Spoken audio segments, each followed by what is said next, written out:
What technology did is it changed the formula from addition to multiplication.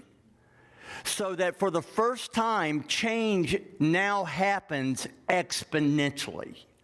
2 times 2 times 2 times 2. Now, you say, what does this have to do with leadership? When you speed up, when people begin to expect more, better, faster, there has to be some major changes in order to make that big jump. And for decades, the way leadership teams worked is that you had a superstar on every team.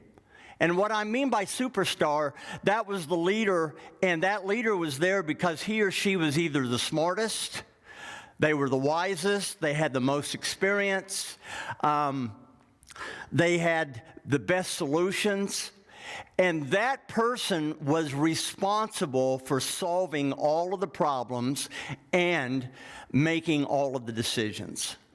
And the purpose of everybody around on that team was to serve that leader. He or she was the brains, and everybody else were the gophers. And at that point, it was not cool to give input to that leader. And as a result, you had one leader and 6 or 7 people on the team, and the 6 or 7 people, their job was to keep their mouth shut and what? What was their job? Do what they were told. Make sense? Well, and what that did, when the pace of change was so much slower, you could get away with that. But all of a sudden, now societal expectations have changed, and it's changed in every field. Every field. If you're a parent if you're an educator, you know that parents of students expect more out of you than ever before. If you're a doctor, your patients want to participate in the process more than ever before. In every field, it has changed. People expect more, better, faster. And it used to be, the contract was, you either have quality or you have speed. But you don't get what? What was the understanding in society? You don't get both.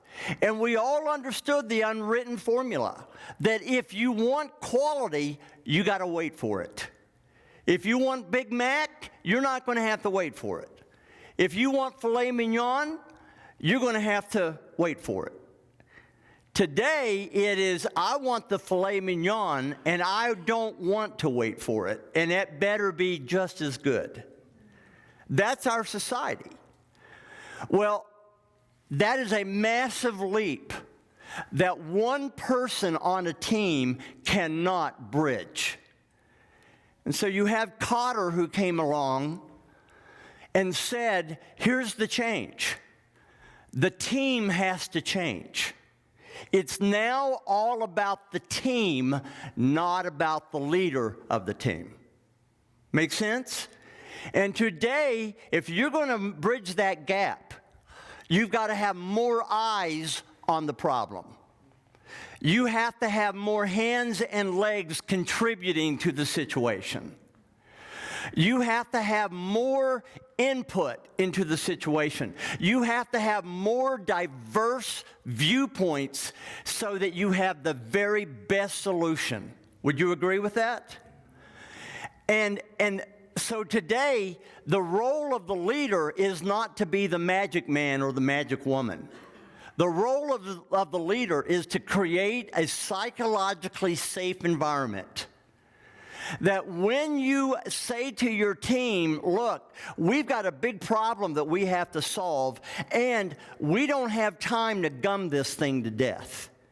We need quick solutions, effective. The old mindset that if you have consensus, it's going to take longer to come to a decision, that even is now outdated. Consensus is, is when a team is leaning in and you are having robust discussion and there is passion and there is tension in the room and there is discomfort. Consensus is not everybody holding hands and saying, we all have to agree. Are we all good with this? That's kumbaya. That is not consensus. Consensus is there is passion in that room. There is discomfort in that room. But people don't check out of the discomfort.